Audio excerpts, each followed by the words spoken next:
tear their ass up. Simple as that. What is up, everyone? Welcome back to videos. Mike from JDM Mike on here, and in today's video we're going to be talking about the Z. And because I've been getting this question a lot, people always DM me asking me what it's like daily driving a Z, especially in Canada, thank you bus, in the winter. So in this video I'm going to be going over all the bad things about daily driving this car in the winter.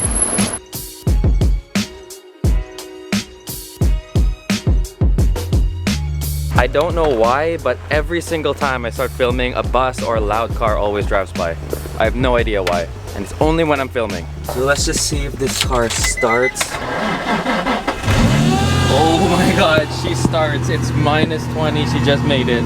But definitely in the future I'm going to be changing the battery because this thing is on its way out, but Pikachu is running, so the video is a go. Just to put it out there, my mom also daily drives the Z in the winter time, but there are a few things that you guys should know before you buy your own Z and consider driving it in the winter or as a daily in general. So I've seen a few videos like this on YouTube, but none of them actually was about daily driving a Z in winter. All of these videos have been in places like California or like Florida or something where they don't really get a lot of snow, and here in Canada or probably wherever you guys might be, we get a lot, and I mean a lot of snow.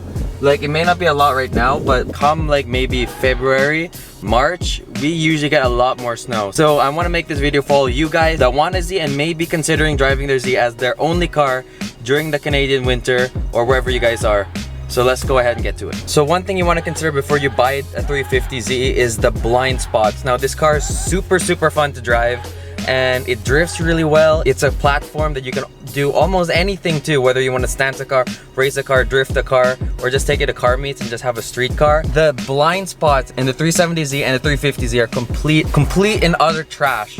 It is so hard to see in this car. Like, so let's just say you have your steering wheel here and you're driving and you want a shoulder check. You can barely see anything through this tiny little window, and it doesn't help that I have a Pikachu Pika right there. But it's honestly so bad, and if you are a taller person and you need your passenger seat to be back more, it's even worse. Luckily, I'm short, so I can see through this window right here and it's okay. But if you're a taller person, it might be more difficult for you. It's definitely something to get used to, and if it's your first car, I've had this car for about a year and I sometimes still struggle with that blind spot, so it's just something to consider. So if you're someone that needs or has a lot of things to move, like cargo wise, the 350Z is not the car for you. There is not a lot of cargo space inside the 350Z. It's really difficult to fit anything in here. If you're a single guy and maybe you have a girlfriend, it's okay, but if you have like a baby mama, would not suggest a 350Z. It's a two-seater, two-door sports car. You can't really expect much.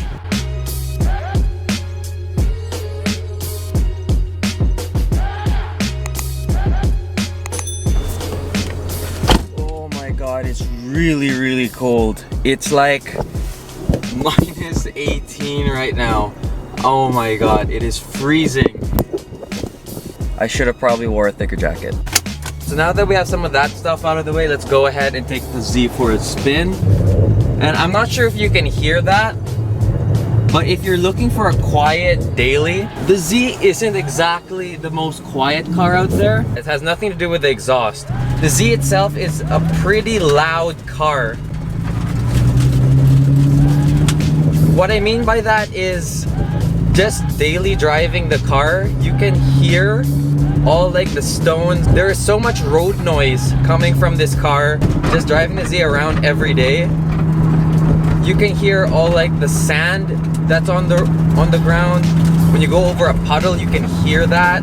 Literally almost everything you can hear from outside, which is cool if you're into like having a lot of engine sound and stuff like that. Like, it's cool because you can hear the engine, but with that you can also hear the road and the sand and the debris and the sticks and anything else that your car goes over. You can literally hear all of it. So if that's something that annoys you, maybe the Z isn't the right car for you.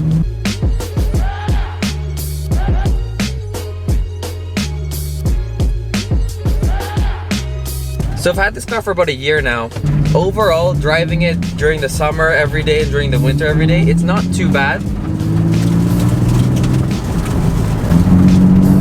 Lots of people ask me, how is it like driving a rear-wheel drive during the winter, since most of the cars nowadays are front-wheel drive?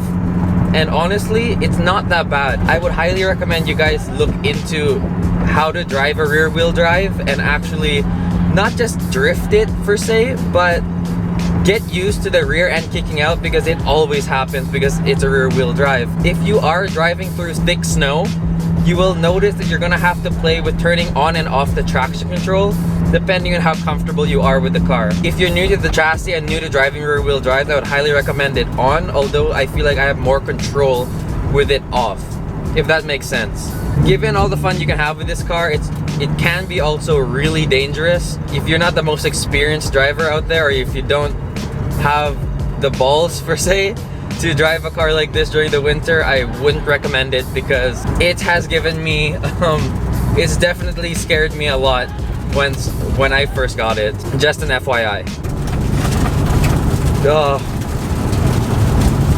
Yeah, let's just say that you had your 350Z for a few months and you're getting kind of used to it, but then it starts snowing and you're kind of scared. You haven't driven a rear-wheel drive before, or you haven't done it in a long time. On top of that, you probably bought a manual 350Z and you're kind of scared and you don't want to crash your car. Let me let you guys in on a little secret on how I got used to driving the 350Z.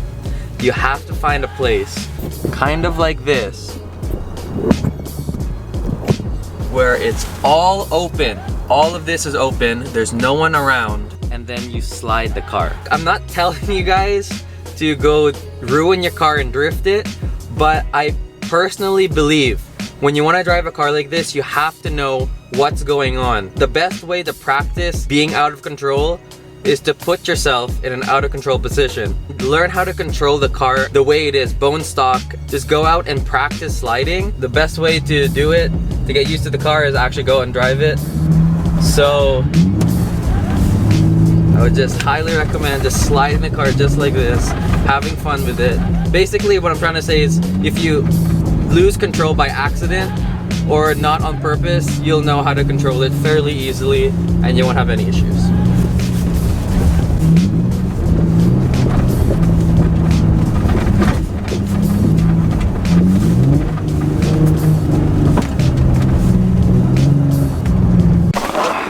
Alright guys, so there you have it. I hope this video opened up your eyes what it's like daily driving and driving a 350Z during the winter. To me, it's not too bad. It could be like I could buy a more practical car to drive every day, like I don't know, like an SUV or like a minivan or something like that. But this car is a lot of fun. It could possibly be the worst daily for practicality wise. If you want to have a daily that puts a smile on your face every single time you turn it on, I would highly recommend a 350Z. Not to mention, it is also really easy on parts, so that's also a huge plus. But anyways, I'm gonna have to end the video here, so I hope you guys enjoyed this video, and if you did, leave a like, subscribe, and I'll see you guys in the next one. Peace.